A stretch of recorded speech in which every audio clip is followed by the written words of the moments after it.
दोस्तों, रिलायंस पावर की बात करें तो स्टॉक के अंदर आज कुछ गिरावट देखने को मिली और इस गिरावट के पीछे वजह बाजार में ज़बरदस्त गिरावट।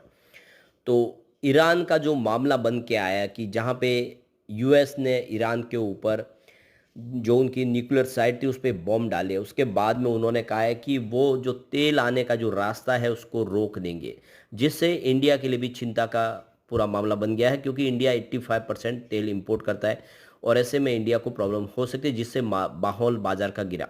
लेकिन रिलायंस इंफ्रा में आज तेजी बनी क्योंकि रिलायंस इंफ्रा ने एक बड़ा फैसला किया। उन्होंने यस बैंक का पूरा पेमेंट का सेटलमेंट कर दिया है, काफ़ी बड़ी रकम जो थी चुका के अब पूरी तरह से कंपनी ने उस पूरे कर्ज के जंजाल से बाहर निकल गए।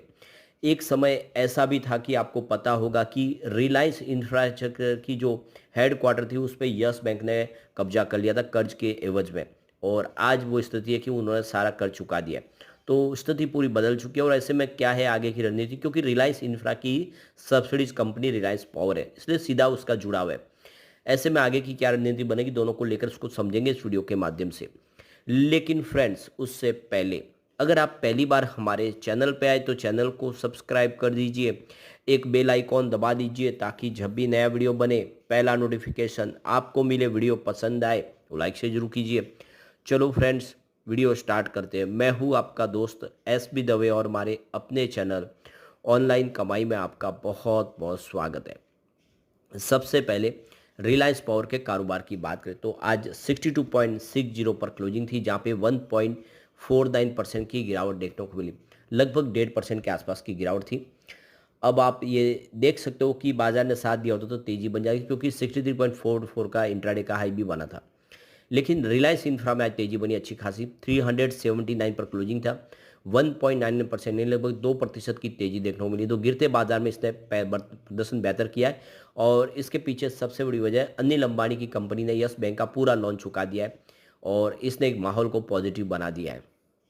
तो अनिल अंबानी की मालिकाना हक वाली कंपनी रिलायंस इंफ्रास्ट्रक्चर लिमिटेड ने सोमवार को घोषणा की है कि उसने 273 करोड़ रुपए के एक लोन का जो यस बैंक को फुल सेटलमेंट कर दिया है, इसमें ब्याज भी शामिल है। यह उधारी रिलायंस इंफ्रास्ट्रक्चर की पूर्ण मालिकाना हक वाली जो कंपनी थी JR toll road private limited यानी JRTR, उस पर कर्ज था और इसको अब रिलायंस इंफ्रा ने चुका दिया है। तो रिलायंस इंफ्रास्ट्रक्चर के शेयर में काफ़ी अच्छी तेज़ी देखने को मिली, आज के दिन काफ़ी बेहतर किया क्योंकि गुड न्यूज़ बेहतर है। तो रिलायंस इंफ्रास्ट्रक्चर ने एक रेगुलेटरी फाइलिंग में कहा है कि JR toll road private limited के साथ रिलायंस इंफ्रास्ट्रक्चर ने बतौर कॉरपोरेट गारंटर यस बैंक के साथ पहले के सेटलमेंट एग्रीमेंट के एक एंडनम पर हस्ताक्षर कर दिए हैं और पूरे बकाये का भुगतान कर दिया है।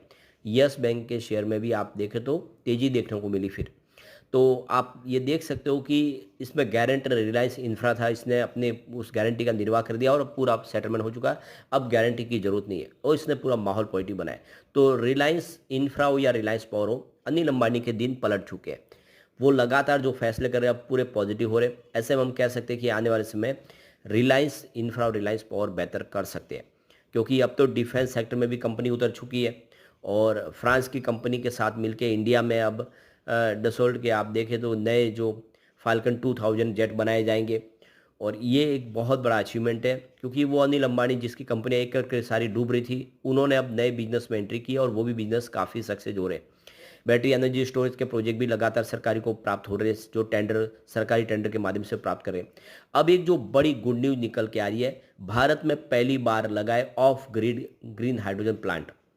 तो ये देख सकते हो कि अदानी ने एक बड़ा अचीवमेंट किया है। अदानी न्यू इंडस्ट्रीज लिमिटेड यानी अनिल ने गुजरात के कच्छ में भारत का पहला of grid 5 megawatt green hydrogen pilot plant शुरू करने का इतिहास रच दिया है।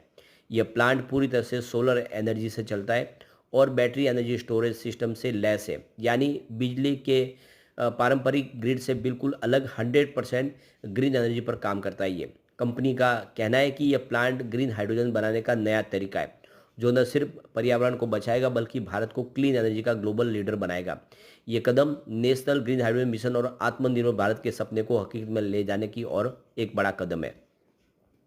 तो देख सकते हो कि कच्छ का ये 5 मेगावाट का जो पायलट प्लांट भारत का पहला ऐसा ग्रीन हाइड्रोजन प्लांट है जो ग्रिड की बिजली पर निर्भर नहीं है। इसे ऑफ ग्रिड इसलिए कहते हैं क्योंकि ये सोलर पैनल से बिजली लेता है और बैटरी स्टोर करके हाइड्रोजन बनाता है। ग्रीन हाइड्रोजन बनाने के लिए पानी को इलेक्ट्रोलिसिस से नाम की प्रक्रिया से हाइड्रोजन और ऑक्सीजन को तोड़ा जाता है। इस प्लांट में ऑटोमेटेड और क्लोज लूप इलेक्ट्रोलाइजर सिस्टम है जो सोलर एनर्जी की उतार चढ़ाव को झट से हैंडल कर लेता है।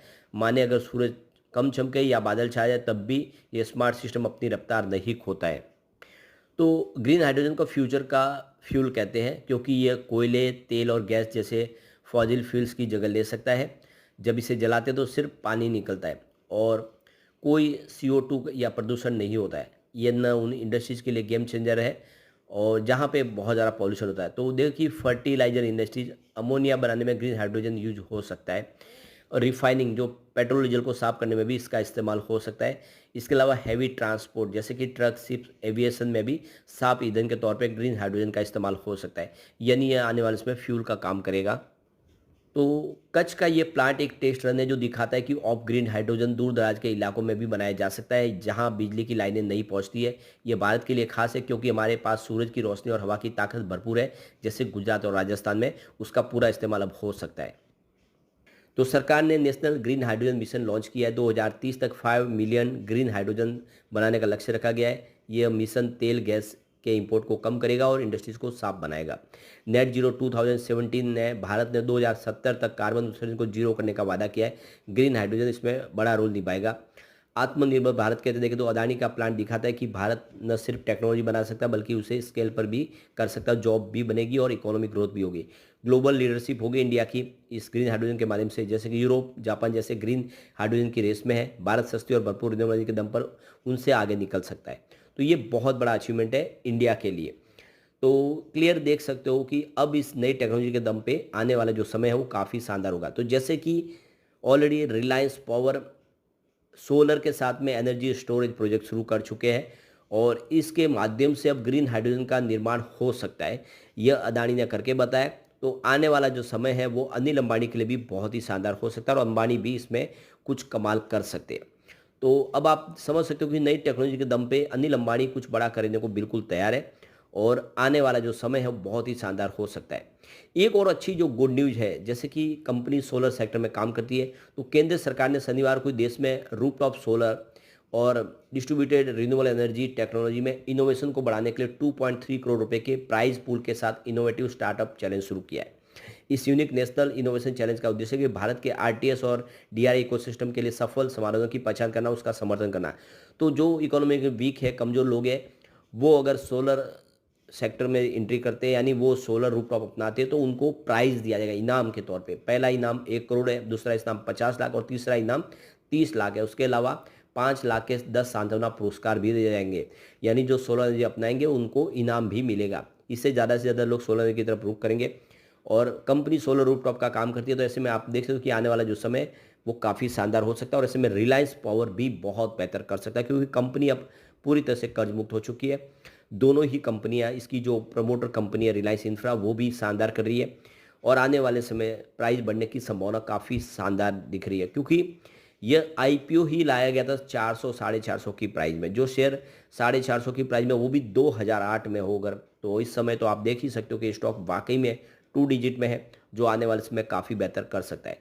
लेकिन फ्रेंड्स, कोई भी इन्वेस्टमेंट करने से पहले अपने फाइनेंशियल एडवाइजर से एडवाइस ले लें या अपना खुद का रिसर्च करें क्योंकि मैंने वीडियो आपके एजुकेशनल पर्पज़ के लिए ही बनाया। वीडियो पसंद आए तो लाइक शेयर जरूर कीजिए और चैनल को सब्सक्राइब कर दीजिए। Thank you friends.